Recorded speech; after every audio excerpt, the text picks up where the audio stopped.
Well, welcome to Trinity Place. My name is Cameron Miller. We're in Geneva, New York, and we're glad that you're part of this morning. This is a little reflection on Matthew 25, 14 through 30, and for some of it, I am indebted to Text for Preaching by Brueggemann, Kosar, Gavinta, and Newsom. So you might imagine that preaching is as easy as eating an apple fritter with a hot cup of coffee. It is sometimes. Other times it's a wrestling match. A lot of grunting and groaning and pushing and shoving until either the gospel or me squeals. This story from Matthew today is a squealer. But there's something down in this story underneath all those layers of yuck piled high from Matthew all the way to us that is worth the effort.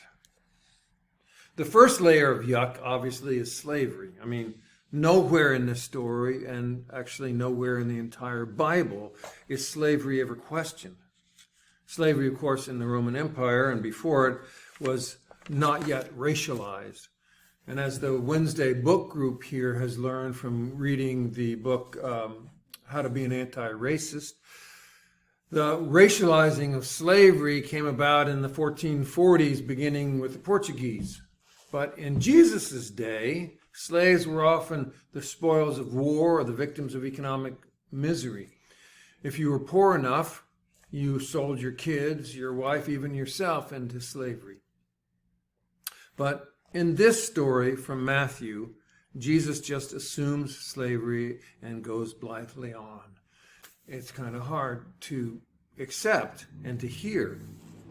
The second layer of yuck is with the master who is God in this little story, and he places upon his slaves an unfathomable weight of crushing burden. Those thousands of silver coins that he gives, or gold coins in some translations, amounts to more money than any of us could ever imagine, to billions and billions and billions of dollars in our day.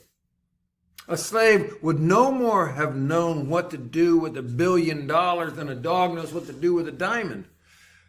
It would have terrified them all. I mean, put yourself in their shoes. What if somebody gave you $1 billion and told you to go invest it on pain of death? How would you feel? You'd feel terrified. Terror, absolute terror, is what that would have meant to those three poor slobs. Then the third layer of yuck is the large, hard stone serving as the period at the end of the story. When all is said and done, this story seems to be all about reward and punishment instead of grace or mercy. In the end, prudence and caution are condemned, and the poor terrified slave who has already been suffering has to live for who has already been suffering many years in the shadow of fear, now has to live in utter isolation. So where's the fairness? Where's the mercy? Where's the love? Well, that's just some of the yuck covering this parable like a warm fungal mud. So we have to dig deeper. If you've ever been quoted in the press or made a comment that's become the subject or object of rumor, then you know that context is everything. And here is the context of Matthew's story, because it makes a difference in what the story means. Jesus had just had a big argument with the religious authorities, whom we are told are not people of goodwill. They were feeling threatened by Jesus' reform movement, and at the end of the argument, Jesus can be heard walking away and mumbling to himself. Jesus grumpily laments their rejection of his wisdom and mumbles this sort of dark, oblique prediction about the destruction of the temple itself. That's Matthew 23, 37 and following. In this bigger story, in the context that this parable was told in, just before the master-slave parable gets told, Jesus and his pals leave the city of Jerusalem. They climb up on the Mount of Olives and they sit down on a spot overlooking the city. And Jesus' friends sitting there point out the temple at how beautiful it looks from here. Jesus says, yeah, you see that beautiful temple? You see that? Yeah, that beautiful temple? I tell you, it's going to come a time when there's not one stone left on another. It'll all be rubble. Shocked at the thought, as we would be to contemplate, say, the destruction of the Washington National Cathedral, the disciples, of course, they want to know, well, when? When is this going to happen? But instead of a direct answer, we should not be surprised. Jesus launches into a very long speech. Like Moses on Mount Pisgah at the edge of the Promised Land, or Martin Luther King on the night before he was shot, it was a speech intended to prepare his disciples for what was to come. At the end of the speech, Jesus tells 4 parables, each parable directing them away from the question about when and how. Instead, as Walter Brueggemann's text for preaching points out, Jesus wants them to focus on what to practice between now and then. So just try to tell that to people you know who are obsessed with Armageddon or the so-called rapture. The question is not when or how, the issue is what. What do we practice in the meantime? The question that we need to ask and to be concerned about is all about the meantime. It's easy, of course, to laugh and joke about people who rail about the end of the world, but it's also true that the earth is finite. The fact is, as Psalm 90 implies, all stars and planets die. The earth will too. But here is the utterly fundamental thing. The death of the planet Earth, so long as it's not brought about by us somehow, will not be a theological event. It's just not a theological faith event. As the psalmist says, all things die. We all, everything go down to the dust. It's just not a remarkable thing at all. So the end of the earth is not a theological event. The end of our lives are not theological events. But what do we do in the meantime surely is. It's a question that every one of us lives with because we are finite. We have a beginning, we have an end. There's utter certainty about that. What do we do in the meantime? What is our practice? So this parable that we just heard is Jesus' response to the untheological question about when will the end come? When will it come?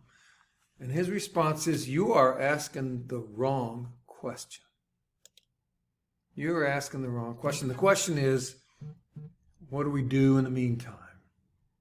In fact, if we read the paragraphs before the story is heard, we will see that this story is the third of 4 parables about what to do in the meantime.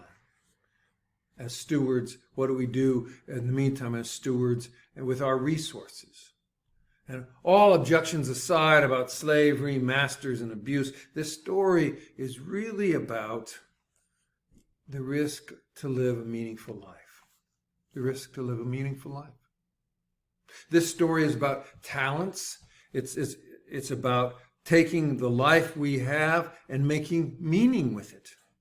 It's about taking our power and our money and our other resources that we have been given and doing something audacious with them.